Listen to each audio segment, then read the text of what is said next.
Comment un club aujourd'hui doit organiser une détection pour qu'elle se passe le mieux possible? Alors aujourd'hui, on va prendre les exemples concrets, en tout cas moi que je connais, sur des clubs où déjà, quand tu as 600 demandes, au bout d'un moment, on est obligé de filtrer. Pour filtrer, il se passe quoi?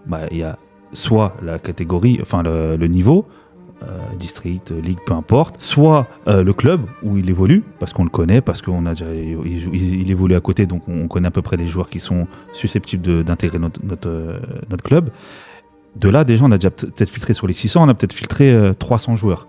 Et de là, faire sur plusieurs jours. On peut pas. 200 joueurs qui viennent le même jour, c'est une porte ouverte. C'est plus une détection, c'est une porte ouverte. Ça veut dire qu'on fait de la masse. On vient, venez. Là-dessus, c'est impossible. Est-ce qu'on peut, en faisant de la masse comme ça, en ramenant beaucoup de joueurs, est-ce qu'on peut vraiment pouvoir avoir le temps d'observer? Non, je pense que c'est pas possible. Non, parce que comment déjà, elles sont pensées en fait? Comment ça se passe à Neuilly? On n'a pas les mêmes besoins que tous les autres clubs parce que chaque club fonctionne différemment. On cible en fonction des postes qu'on recherche. Certes, on fait des portes ouvertes, mais on fait pas jusqu'à 100 ou 200. Déjà, on regarde le niveau.